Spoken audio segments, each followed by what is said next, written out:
Welcome friends to Excellence Forum's ABCD of Accounting, and we are conducting Income Tax Literacy series. In this series till now we saw different basic concepts, namely person, assessee and residential status for different categories of persons. In this video we are going to see what is income and components of gross total income. So let's start. Let's start with what is income. In simple words, income means money or money's worth that an individual or business receives by rendering of services or providing goods. Under Income Tax Act, definition of income is inclusive and not exclusive. This means that the term income includes all such things the term signifies to its general and natural meaning.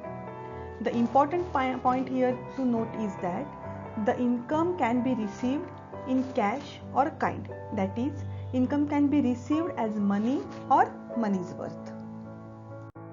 Here are some important points to be noted with reference to income.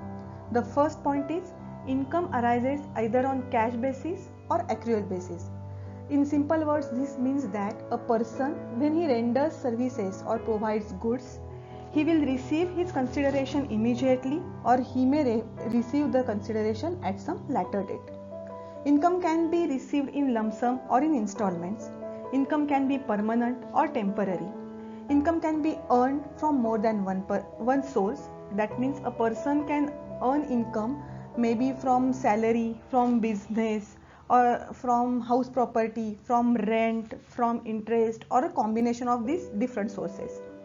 In some cases, personal gifts can also constitute income. The example of this is if the money is received from a friend which is in excess of rupees 50,000, then it is considered as income.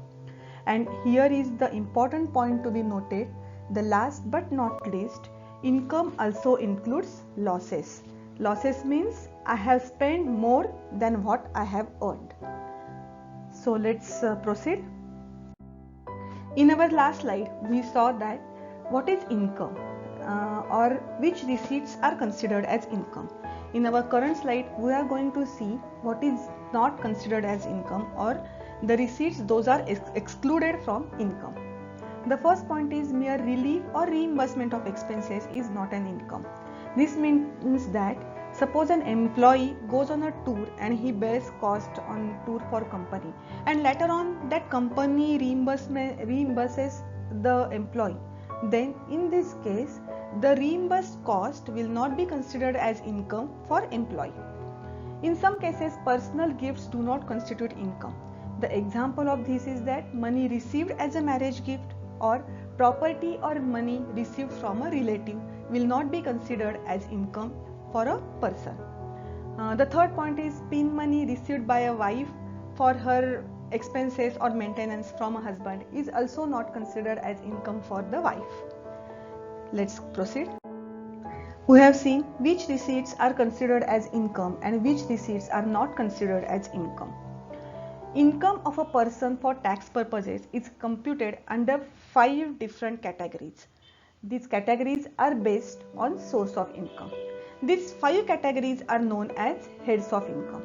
So what are these 5 categories? The first one is income from salary. The second one is income from house property. Third one is income from business or profession. Fourth one is income from capital gains. And the last but not least is the income from other sources. Gross total income is the first step to calculate total taxable income. Gross total income is quite simple concept. Aggregate income under all these 5 heads is termed as gross total income. Now there are different rules for calculation of income under different heads of income, but with some exceptions there will be only one tax on total taxable income. Here is interesting point to be noted. Income Tax Act mentions about certain income which is exempt from tax. To quote a few examples, interest on PPF account, agricultural income with certain conditions, and dividend which is taxable now was earlier exempt. While calculating gross total income, such exempt income is excluded. Also, If expenses are incurred for earning this exempt income, those expenses are also excluded. Now friends, gross total income is not the taxable income on which assessee needs to pay the tax. There are certain deductions which will be reduced from the gross total income to arrive at the taxable income. Friends, these deductions from gross total income are different from exemptions or exempt income. In our upcoming videos, we will see the difference between what are the deductions, what are the exemptions, and what is the tax rebate. Friends, we are sure that this information will be useful to you. We have tried our best to simplify the concepts and make it easy to understand. Yet, if you have any queries, please post them in comment section. Also follow ABCD of Accounting on Facebook and Instagram. For more such videos, please like, share and subscribe to our YouTube channel. Your feedback and comments are valuable to us. Thank you.